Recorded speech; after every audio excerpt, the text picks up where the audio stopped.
Good evening everyone, welcome to the new session of PSTET preparation. आज का हमारा topic English pedagogy की continuity में है। जैसा हमने पीछे डिसाइड किया था कि हम इंग्लिश पैडागोजी को ही ये हफ्ता जो है वो डिवोट करेंगे। थोड़ी सी फिज़िकली प्रॉब्लम होने के कारण मैं दो तीन सेशन नहीं ले सकी, तो आज मेरी कोशिश होगी कि मैं ज़्यादा से ज़्यादा टॉपिक जो है वो इसमें कवर कर पाऊँ। तो आज हम स्टार्ट करने जा रहे हैं इंग्लिश पैडागोजी का नेक्स्ट जो टॉपिक है, that is role of grammar in English learning. Not English learning, किसी भी लैंग्वेज को सीखने के लिए ग्रामर का क्या रोल है। This is one of the most important topic, क्योंकि ग्रामर जो है किसी भी लैंग्वेज की सोल है। It is the soul of any language. Language की फॉर्मेशन जो है वो इसी स्तंभ के ऊपर, ये एक तरह का पिलर है जिसके ऊपर कोई भी भाषा जो है वो टिकी होती है। अगर हमने अपने आप को, अपने आइडियाज़ को एक्सप्रेस करना है, जब किसी के आइडिया को समझना है, तो भाषा समझ आनी हमें बहुत ज़रूरी है ना। जैसे हम जनरली कह देते हैं कि बच्चे की भाषा, बच्चा क्या कहना चाहता है हमें तो कुछ समझ नहीं आ रहा, because he or she is not able to convert the knowledge, convert the ideas into a systematic form। एक systematic form में set of rules के according जो pattern है हमारा भाषा का, उसको क्योंकि वो फ्रेम नहीं कर पाते, इसलिए हमें उनकी भाषा भी समझ नहीं आती। सो उनका जो फ्रेमवर्क है, किसी भी भाषा का जो फ्रेमवर्क है, that is based on the grammar. जैसे हमारी बॉडी जो है, उसकी शेप, उसका ढांचा जो है वो किस पे बेस्ड है, हमारे स्केलेटन सिस्टम में। तो स्केलेटन सिस्टम पे, तो हमारा जो स्केलेटन सिस्टम है, जैसे हमारी बॉडी को शेप दे रहा है, तो भाषा को, लैंग्वेज को, किसी को भी शेप जो प्रोवाइड करनी है, जो स्ट्रक्चर प्रोवाइड करना है, वो उसकी ग्रामर ने करना है। That is why it is the one of the most important part of any language। तो grammar can be said as the soul of the language, it can be said as the backbone of language। ठीक है जी। तो now the question is what the grammar is। grammar है क्या चीज है? grammar क्या है जी? it is the set of patterns, किसी रूल्स का, पैटर्न्स का एक सेट है जिसमें हम क्या करते हैं, वर्ड्स को अरेंज करते हैं। अब वर्ड्स को अरेंज ऐसे किया जाता है to get the meaningful result. कुछ ही उस सेंटेंस का, उस भाषा का हमने जब मीनिंग लेना है, उसको अंडरस्टैंड करना है, तो किस पैटर्न में, किस फॉर्म में हमने वर्ड्स को अरेंज करना है, डेट इज कॉल्ड ग्रामर, है ना। जैसे मेरे पास वर्ड है आई, मेरे पास वर्ड है वर्क, हार्ड सॉरी, और मेरे पास वर्ड है वर्क। ये तीन वर्ड्स हैं मेरी वोकैबुलरी में। मैंने इनको अरेंज करना है ऐसे पैटर्न में, ऐसी फॉर्म्स में कि इसका कोई मीनिंग मेरे को पता लग जाए, है ना, मीनिंगफुल फॉर्म में।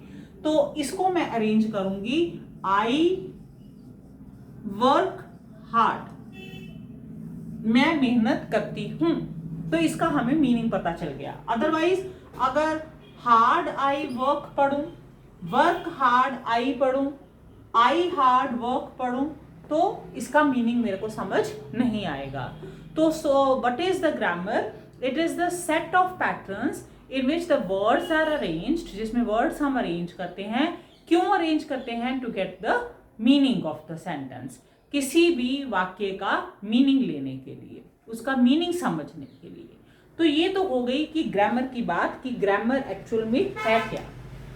अब ग्रामर जब भी हम सीखते हैं तो सबसे पहले तो हम कैरेक्टरिस्टिक्स कर लेते हैं। ग्रामर की कैरेक्टरिस्टिक क्या है? फर्स्ट तो यही हो गया कि it is the soul of any language,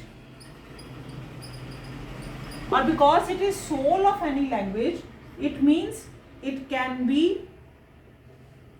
it gives the language meaning और it make the language meaningful. ये किसी भाषा को मीनिंगफुल बनाती है, ठीक है। तो लैंग्वेज जो है, सॉरी, ग्रामर जो है वो किसी भाषा की आत्मा है। उस भाषा को मीनिंगफुल बनाने में इसका बहुत ही रोल है। और ग्रामर जो है that is not based on rote learning, ये rote learning पे, cramming पे based नहीं है।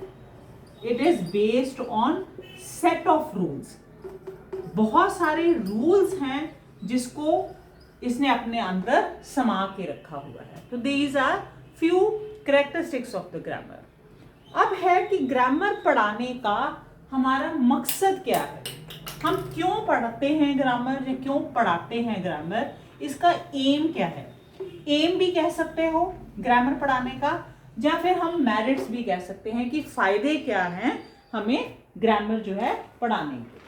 सबसे पहली बात कि ग्रामर पढ़ाने का एम क्या होता है, टू अंडरस्टैंड द टॉपिक और टू अंडरस्टैंड द लैंग्वेज। किसी भाषा को समझना, कोई क्या कह रहा है हमें तभी समझ आएगी अगर हमें ग्रामेटिकली नॉलेज है ना, पूरे रूल्स पता है, हमने भाषा ग्रामेटिकली रूल्स के अकॉर्डिंग अगर सीखी हुई है, तब हम उस भाषा का पूरी जो नॉलेज है पूरा उसको समझ सकते हैं। तो यही इसका एम है और यही इसकी मेरिट है कि अगर ग्रामर आ गई तो आप किसी भी भाषा को समझ सकते हो। टू एक्सप्रेस योर आइडियाज, अपने आइडिया जो हैं वो एक्सप्रेस कर सकते हो। जैसे मैंने पहले ही एग्जांपल दी, मैं मेहनत करती हूँ, अगर मैं ये कहना चाहती हूँ तो मेरे को उसी ग्रामर के अकॉर्डिंग, ग्रामेटिकल रूल्स के अकॉर्डिंग उस सेंटेंस को फ्रेम करना पड़ेगा, तब मेरी बात जो है किसी को समझ आएगी। तो अपने आइडियाज को एक्सप्रेस कर पाए हम, इसके लिए भी ग्रामर सीखना बहुत जरूरी है। सो यही इसकी मेरिट है, उसको सिखाना हमें, अपने आइडियाज कैसे हमने एक्सप्रेस करने हैं, यही इसका एम है ग्रामर का। अब तीसरा आ जाता है कि टू स्पीक और कम्युनिकेट और राइट प्रोफिशिएंटली और विद प्रोफिशिएंसी, मतलब अच्छे से परफेक्टली अगर हम कम्युनिकेट करना चाहते हैं, अगर हम कुछ लिखना चाहते हैं, कोई डॉक्यूमेंट्स लिखना चाहते हैं, कोई थीसिस लिखना चाहते हैं, तो हमें ग्रामेटिकली नॉलेज होनी चाहिए। ये इसका भी यही एम होता है, ग्रामर का भी एम यही है, मेरिट भी यही है, इसकी फायदा भी यही है कि अगर हम ग्रामर में परफेक्ट हैं, है ना, एफिशिएंट हैं, तो हम कम्युनिकेट भी अच्छे से कर पाएंगे, हम लिख भी जो है भाषा को अच्छे से सकते हैं।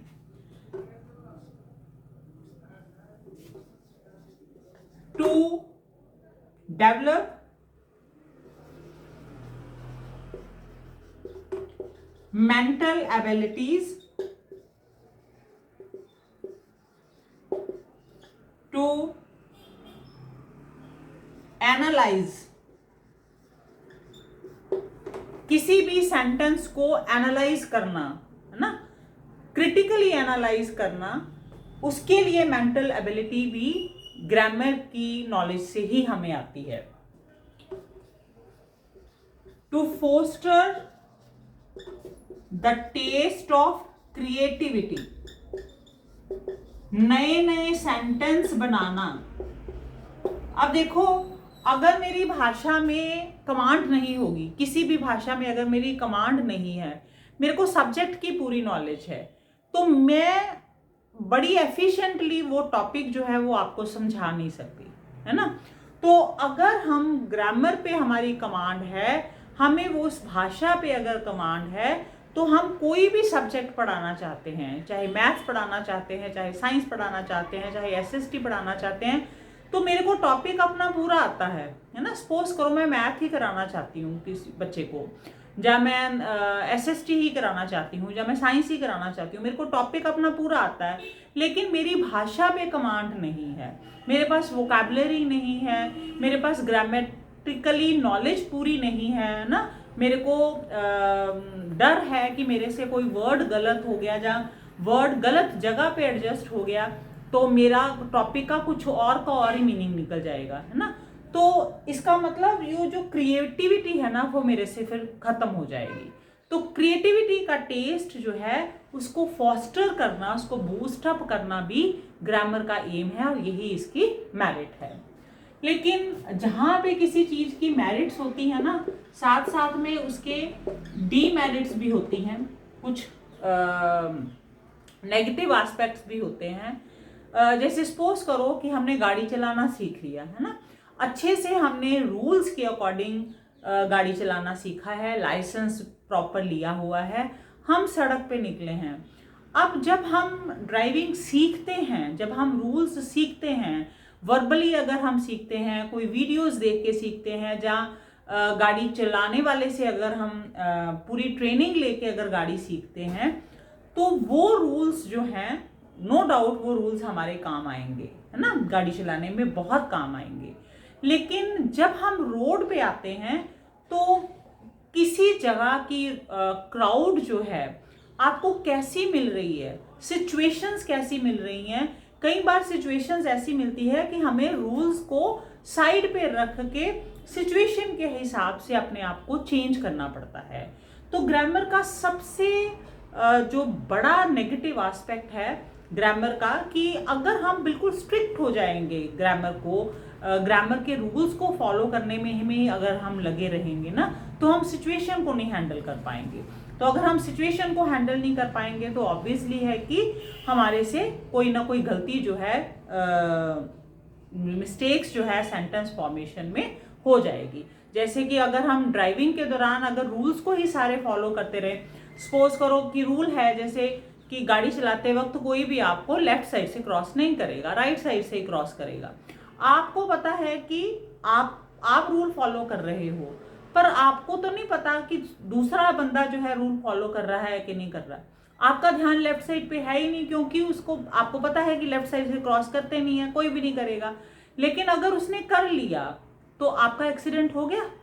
तो इसका मतलब कि अगर हम किसी रूल्स में पर्टिकुलरली रिजिडिटी ला के रखेंगे ना, फ्लेक्सिबिलिटी अगर नहीं होगी, अगर हम स्टिक हो जाएंगे उस रूल्स पे ही, तो हमें हमारे से मिस्टेक्स होंगी ही होंगी। तो सिचुएशन के अकॉर्डिंग फ्लेक्सिबिलिटी लानी जरूरी हो जाती है, स्टिक नहीं होना। अगर स्टिक होते हैं तो फिर हमसे गलती हो जाएगी। ये पहला हमारा नेगेटिव एस्पेक्ट है कि इट कैन मेक मिस्टेक्स। अच्छा, अब अगर आपने ग्रामर के अकॉर्डिंग सेंटेंस फॉर्मेशन सीखा है ना, किसी बच्चे को हमने ग्रामर के अकॉर्डिंग पूरे रूल्स के अकॉर्डिंग सेंटेंस फॉर्मेशन सिखाया कि बेटे पहले सब्जेक्ट आता है, सब्जेक्ट में हम नाउन पर नाउन यूज करते हैं, फिर वर्ब की फॉर्म आती है, फिर वर्ब जो होती है वो क्रिया होती है, कोई काम होता है, कोई एक्शंस होते हैं, लास्ट में ऑब्जेक्ट होता है कि किसके बारे में बात हो रही है, वो ऑब्जेक्ट होता है, लास्ट में उसको फिट करना है। तो आप वर्ड्स अब मैंने आपको दे दिए, इन वर्ड्स को आप सब्जेक्ट ऑब्जेक्ट और सब्जेक्ट वर्ब और ऑब्जेक्ट के हिसाब से अरेंज करो। अब बच्चा जो है पहले तो अपने दिमाग में क्या लेके आएगा कि this is the framework, subject plus verb plus object. अब फिर वो ढूंढने लगेगा कि दिस इज सब्जेक्ट, ये यहाँ पे फिट हो गया, दिस इज वर्ब, ये यहाँ पे फिट हो गया, दिस इज ऑब्जेक्ट, ये यहाँ पे फिट हो गया। हुआ क्या, इसमें कितना टाइम लगा, है ना, टाइम कंज्यूमिंग है। So it means to some extent grammar is the speed breaker. Grammar जो है वो आपकी स्पीड ब्रेकर है।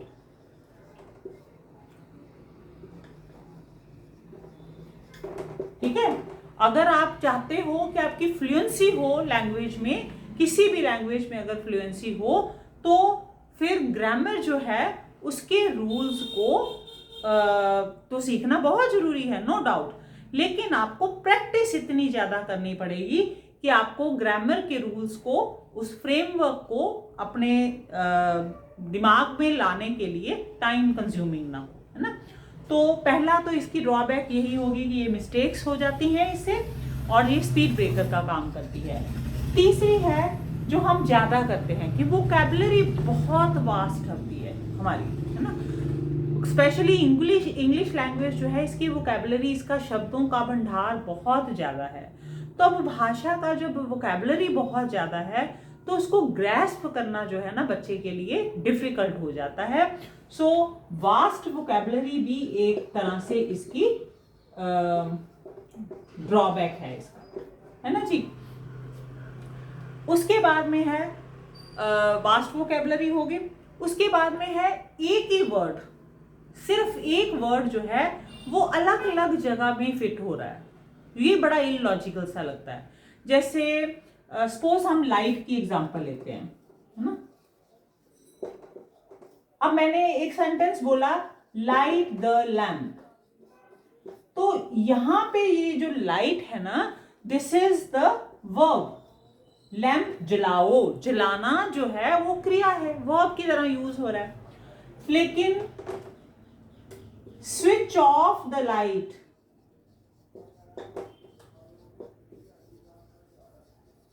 लाइट बंद कर दो। अब लाइट यहां पे क्या हो गया, नाउन हो गया। सन गिव्स अस लाइट, यहां पे नाउन हो गया। तो इसका मतलब क्या हो गया कि एक ही वर्ड, एक ही स्पेलिंग है, कुछ डिफरेंस नहीं है। पता नहीं कहां पे इसको वर्ब की तरह फिट करना पड़े, कहां पे इसको ऑब्जेक्ट की तरह फिट करना पड़े, सॉरी नाउन की तरह फिट करना पड़े, कहां पे इसको एडजेक्टिव की तरह पे, है ना। She is wearing light clothes, हल्के रंग के कपड़े पहने हुए हैं उसने, तो कहां पे इसको एडजेक्टिव की तरह हम यूज कर रहे हैं, ये हमें कंफ्यूजिंग सा लगता है। तो this is also its demerits. Okay जी, ये आ जाता है ग्रामर की मेरिट्स क्या है, ग्रामर की डीमेरिट्स क्या है। अब ये जो है ना हमारी डीमेरिट्स, उसका कारण क्या है, जहां इसको हम रिमूव कैसे कर सकते हैं, है ना। उसको समझने के लिए हम देखेंगे कि हम क्लास में, जब क्लासरूम में ग्रामर सिखाते हैं बच्चे को, तो मेथड कौन कौन से यूज करते हैं, ठीक है। और साथ ही में हम ये भी सीखेंगे कि मेथड हम करते कौन कौन से यूज है, लेकिन हमें करने कौन कौन से चाहिए ना, स्ट्रेटजीज अपनानी क्या चाहिए कि ये डीमेरिट्स हमारे आड़े ना आए। इसको ही लेके हम चलेंगे, ठीक है जी। सबसे पहला मेथड क्या है हमारे पास, ट्रेडिशनल मेथड, जो बड़ी देर से चलता आ रहा है, शुरू से यही चलता आ रहा है और अब तक भी चल रहा है ना। अभी हम प्रैक्टिकल नॉलेज की बात करते हैं, लेकिन अभी तक भी यही चीज चल रही है। मैं जब ये पेडागोजी खत्म कर लूंगी तो मैं भी आपको, जब ग्रामर के जो 5-6 टॉपिक हैं, जब मैं भी वो कराऊंगी तो मैं रूल्स ही कराऊंगी आपको, है ना। ये ट्रेडिशनल मेथड है कि इसमें क्या करते हैं हम, बच्चे को रूल्स का पहले रट्टा लगाते हैं कि बेटा जी टेंस जो है वो 3 तरह के होते हैं। ये जो 3 तरह के टेंस हैं, इसमें भी आगे पार्टीशंस हैं, तो उसके जो आइडेंटिफाइंग फीचर्स हैं ये वाले हैं। और इसको अगर हमने अपनी लैंग्वेज से दूसरी लैंग्वेज में, इंग्लिश में कन्वर्ट करना है, तो ये रूल्स हमें फॉलो करने पड़ेंगे। This is one of the traditional method जो अभी तक हम यूज कर रहे हैं, और ये बड़ा बोरिंग सा, बड़ा ही लेंथी सा ना, टाइम कंज्यूमिंग सा मेथड लगता है। तो जैसे और फॉर्मल मेथड लगता है, बड़ा फॉर्मेलिटी है इसमें ना, बहुत रूल्स सीखने पड़ते हैं, बोरिंग सा है, लेंथी है, टाइम कंज्यूमिंग है, फॉर्मल तरीके से हम सीखते हैं। दूसरा मेथड आ जाता है informal, which is the best method. वो क्या है, इनफॉर्मल क्या है कि आपने क्लासरूम में जस्ट एक यूज करनी है लैंग्वेज ना, बोलना है। जैसे मैंने आपको अगर इंग्लिश में कमांड करानी है, तो मैं ज्यादा से ज्यादा कन्वर्सेशन जो है ना, छोटे छोटे सेंटेंस से शुरू करूंगी, पर कन्वर्सेशन ज्यादा से ज्यादा मैं किससे करूंगी, इंग्लिश लैंग्वेज में करूंगी।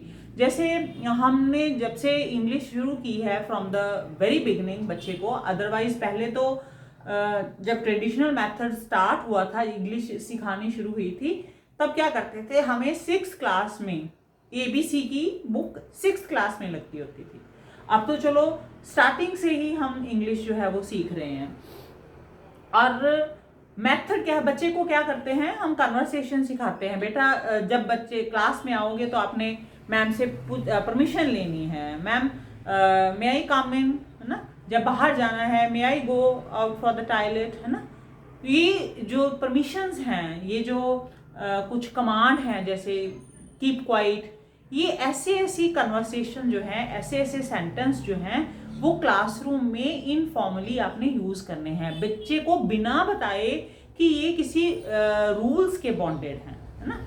जब आप इसको यूज करते हो, जैसे हम मदर टंग सीखता है बच्चा, एक्वायर करता है। क्यों एक्वायर करता है? क्योंकि फैमिली में सारे बंदे वही चीज बोल रहे हैं। अब अगर आपका एनवायरनमेंट ऐसा होगा कि आप उसी चीज को बार बार रिपीट कर रहे हो, कभी नहीं आपने बच्चे के सामने बोला कि चुप करके बैठ जाओ, है ना। बच्चे के हमेशा सामने आपने क्या बोला, बेटा कीप क्वाइट। तो इट मीन्स कि बच्चा को आदत बन गई, बच्चे की भी फ्लुएंसी बन गई कि कीप क्वाइट मीन्स चुप करके बैठ जाओ। अंडरस्टूड हो जाएगा उसको कि जब भी मैम बोलते हैं कीप क्वाइट तो सारे चुप हो जाते हैं, इट मीन्स इसका मतलब है चुप हो जाओ। तो वो सेंटेंस अपने आप सीख गया, है ना। प्रैक्टिस भी हो गई उसकी, बिना फॉर्मल तरीके के वो जो सेंटेंस है वो सीख जाता है। तो दिस इज गुड मेथड। जब बच्चे को होश आएगी ना, जब बच्चा बड़ा होगा तब उसको रूल्स समझा देना, सेंटेंस उसको बोलने जो है ना, उसकी स्पीकिंग जो है वो, जैसे हमने पहले ही करा था कि लर्निंग का जो सबसे पहला स्टेप होता है वो यही होता है, listening, then speaking, then reading and writing. Writing तो बड़ी लास्ट में आती है। तो जब रीडिंग राइटिंग आती ही लास्ट में है, हमारे पैटर्न में ही नहीं है, तो एक रीडिंग के लिए या राइटिंग के लिए रूल्स हमें चाहिए, तो वो रूल्स भी फिर बाद में आने चाहिए ना। तो ये जो डीमेरिट है कि हम उस पर स्टिक ना हो जाए ना, रूल्स पे स्टिक ना हो जाए, ये हमें इनफॉर्मल तरीके को यूज करके हम इसको अबॉलिश कर सकते हैं। उसके बाद में है जी, नेक्स्ट है स्कोलेट्री।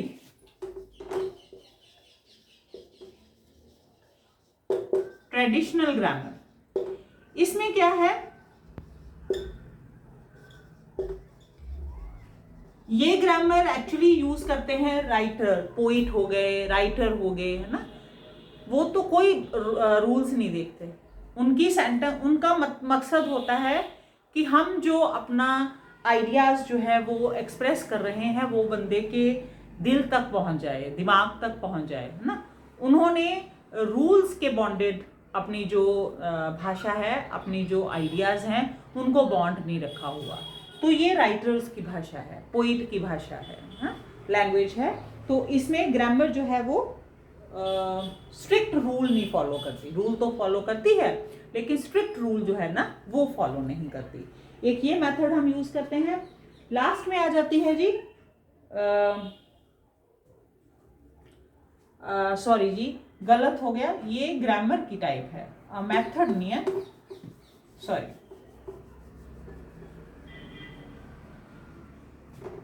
तो पहला मेथड था हमारे पास traditional which is formal, and the second is informal method. Next है इंडक्टिव एंड डिडक्टिव मेथड। ये भी बड़ा अच्छा मेथड है। इसमें क्या करता है, बच्चा जो है आपने सिखाया ना, जैसे आप लैंग्वेज यूज कर रहे हो क्लासरूम में, इंग्लिश लैंग्वेज यूज कर रहे हो, आपने सेंटेंस बोले, बच्चा भी कोशिश करेगा कि वो सेंटेंस बोलने की, उससे रलते मिलते सेंटेंस जो है वो बोलने की कोशिश करेगा। तो आपने करेक्शन करनी है ना। This is induction method. आपने इंडक्शन की, आपने उसको इंड्यूस किया कि प्रॉम्प्ट दिया उसको कि टू क्रिएट द सेंटेंसेस, उसने फिर क्रिएट करके आपको विद एग्जाम्पलरी उसको क्रिएट किया और फिर आपको प्रोड्यूस किया। तो आपने क्या करनी है, आपने सिर्फ करेक्शन करनी है कि इट्स ओके, करेक्ट मेथड ये है, करेक्ट सेंटेंस ये बना है, पर बच्चा वो बोलेगा।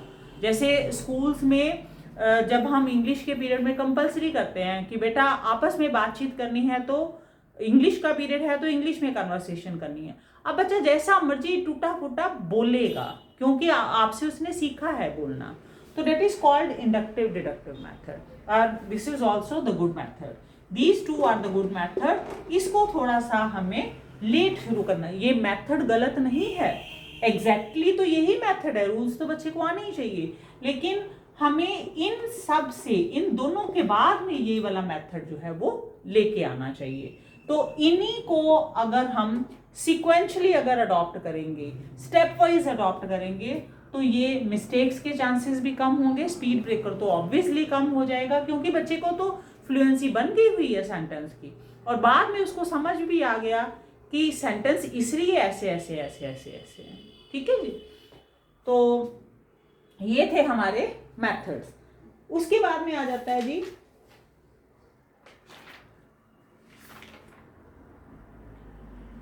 Types of grammar.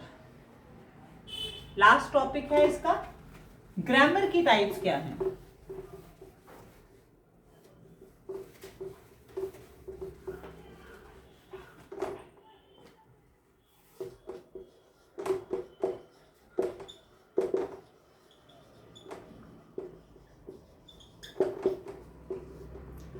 पहली है पर्सपेक्टिव ग्रामर,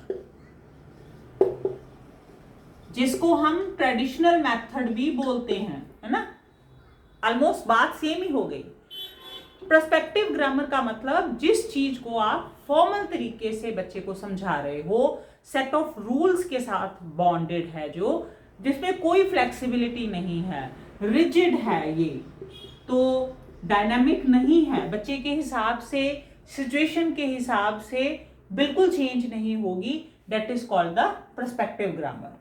लेकिन अगर हम बच्चे के हिसाब से, सिचुएशन के हिसाब से उसके रूल्स को रिजिड ना रहने देकर उसमें फ्लेक्सिबिलिटी ले आए ना, कि बिल्कुल स्टिक ना रहे ग्रामर के साथ, जैसे राइटर्स करते हैं, है ना। राइटर ऐसा तो नहीं है कि हैपहैजर्डली वर्ड्स जहां मर्जी कहीं लिख देते हैं, सेंटेंस तो वो भी फ्रेमवर्क करते हैं, लेकिन उनकी ग्रामर में क्या है, डिस्क्रिप्शन है, जस्ट सिर्फ आइडियाज जो है उसको डिस्क्राइब कर दिया हुआ है कि वो आपके समझ तक पहुंच जाए, लेकिन बिल्कुल रिजिडिटी नहीं है कि यहाँ पे मैंने ए लगाना था तो ए ही लगाना था, यहाँ पे मैंने एन लगाना था तो एन ही लगाना था, लगा है इट्स ओके, नहीं लगा है तो कोई बात नहीं है। हम वो ग्रामेटिकली मिस्टेक्स नहीं निकालते किसी भी कहानी में। अगर हम कहानी पढ़ रहे हैं ना, तो कहानी का समझ आना हमें जरूरी है, कहानी में हम ग्रामेटिकली मिस्टेक नहीं निकालते। तो यहाँ पे जो ग्रामर यूज होती है that is descriptive grammar. Obviously framework okay होना चाहिए, उसमें सेंटेंस का फ्रेमवर्क ठीक होना चाहिए, लेकिन डीप इनसाइड नहीं हम ग्रामर के जाते, तो दैट इज डिस्क्रिप्टिव ग्रामर। उसके बाद में आ जाती है स्कोलेट्री ट्रेडिशनल ग्रामर।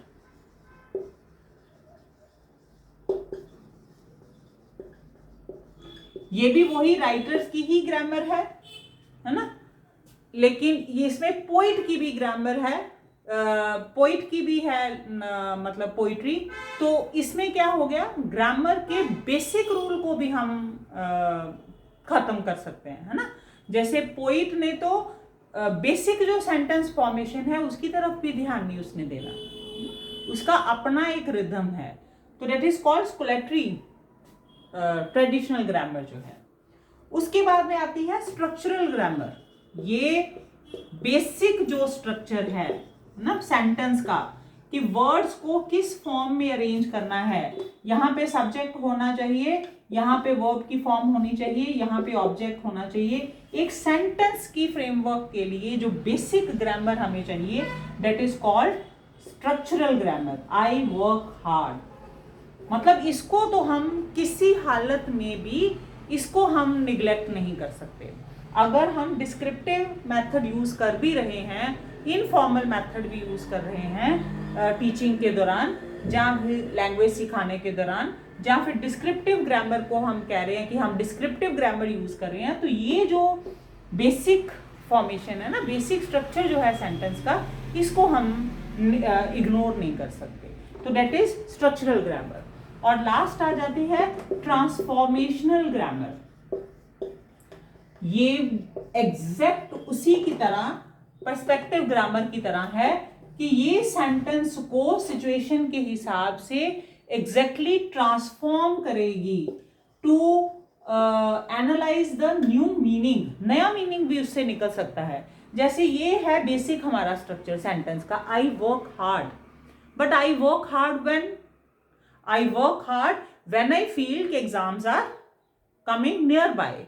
तो मैंने इसी सेंटेंस को किसी और सेंटेंस के साथ जोड़ के ट्रांसफॉर्म कर दिया, है ना। उसमें बेसिक सेंटेंस तो होगा, बेसिक स्ट्रक्चर तो होगा, लेकिन ट्रांसफॉर्म करके मैंने एक नया सेंटेंस भी उसमें बना लिया, उसका नया मीनिंग बना दिया। यहां से पता चलता है कि मैं मेहनत करती हूँ, मैं मेहनती लड़की हूँ, लेकिन मैं तब मेहनत करती हूँ जब एग्जाम्स आ रहे होते हैं। ठीक है, ये ट्रांसफॉर्मेशन जो है किसने की है, इस जगह ने की है, सिचुएशन के हिसाब से हुई है। तो that is the transformational grammar. तो these were all about grammar. Grammar क्या है, ग्रामर के मेरिट्स क्या हैं, एम्स क्या हैं, डीमेरिट्स क्या हैं, फिर हम मेथड कौन कौन से यूज़ करते हैं, कौन कौन से यूज़ करने चाहिए to abolish the negative aspects, और ग्रामर जो है वो कितनी तरह की होती है और कौन सी ग्रामर कहाँ पे यूज़ होती है ना। जैसे ये वाली ग्रामर जो है वो पोइट यूज़ करते हैं, ये वाली ग्रामर हम डॉक्यूमेंट्स लिखने के लिए या कोई राइटर यूज़ कर सकते हैं, है ना। तो ये है एग्जैक्ट जब हमने कोई लॉजिकली टॉपिक लिखना है तो उसमें फिर हम पर्सपेक्टिव ग्रामर जो है वो डिटेल्ड, जिसमें सारे रूल्स जो होंगे उसको यूज़ करके लिखते हैं ना।